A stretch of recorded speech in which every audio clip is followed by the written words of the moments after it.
Good vibes ang hanap mo? Dito! Pilipinas ang ating oras, alas 10:23 ng umaga. Tuloy-tuloy ang pagtulong, tuloy-tuloy ang pagseserbisyo at tuloy-tuloy ang balitaan kasama si May Binauhan sa Operation Tulong mula Lunes hanggang Biyernes. Ngayong Chinese New Year, syempre papahapyawan po natin ano ba ang mga pampaswerte ngayong taong 2026. Live via Zoom ang ating isang parating guest ng DZRH. Syempre, walang iba kundi si Attorney Nick Nangit, isang feng shui expert. Magandang umaga po, Attorney Nick.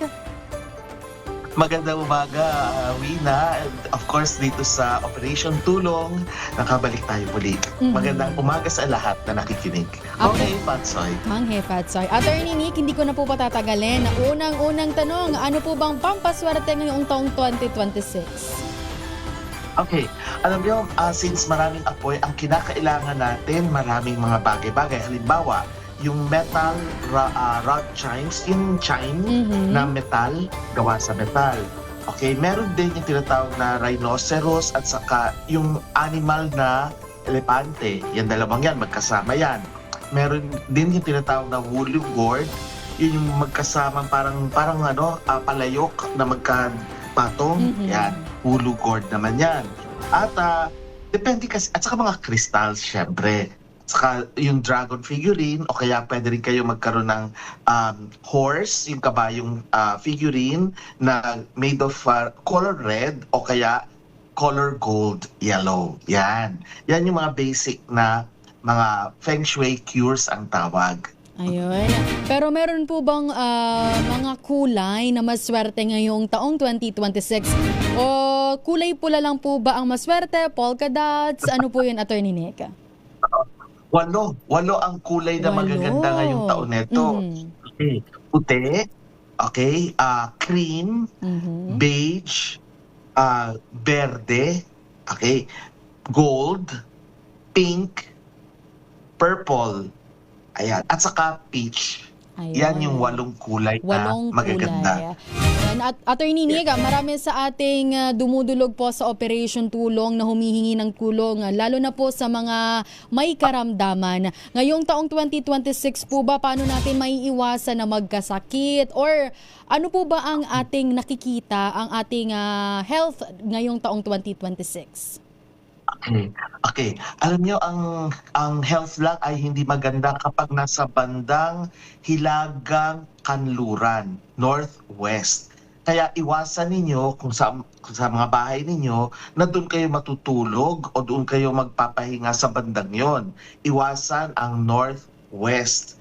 Kumbaga pag titingnan mo ang mapa ng Pilipinas, lahat ng nasa kaliwa ay hindi maganda. Mula sa taas, hilaga, hanggang sa baba, timog, at lahat ng nasa kaliwa kung saan lumulubog ang araw, hindi maganda. Samantalang yung lahat ng sinisikatan ng araw, yan ang maganda, at saka yung sentro. So yung illness nasa northwest, yan hindi maganda. Hindi rin maganda yung nasa hilaga. Okay? At hindi rin maganda yung nasa south or timog. Huwag kayo magre-renovation dyan o yung magpapagawa ng mga bahay. Ayun.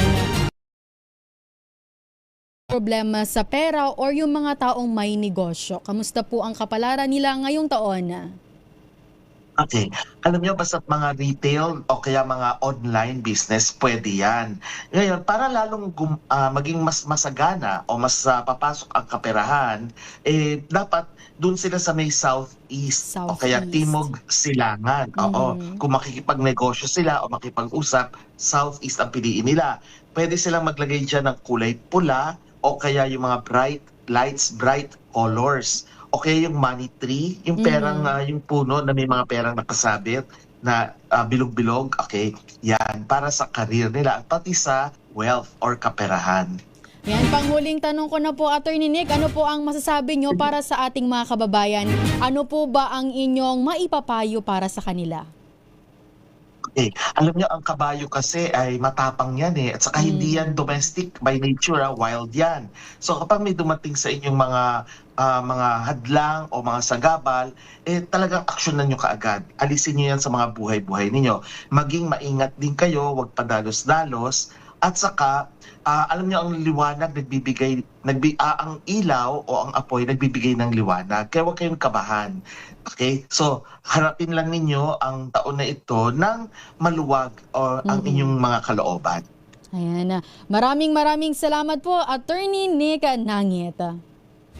Salamat. DZRH Operation Tulong. Ating pong nakausap ang isang feng shui expert, Attorney Nick Nangieta.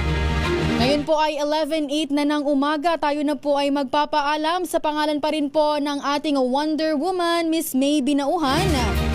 Ito po ang iyong nakasama, Wina Pearl Hesoron. Para sa DZRH, una sa Pilipinas, una sa Pilipino. Ang ating oras, 11:08 ng umaga. Number 1 na naman.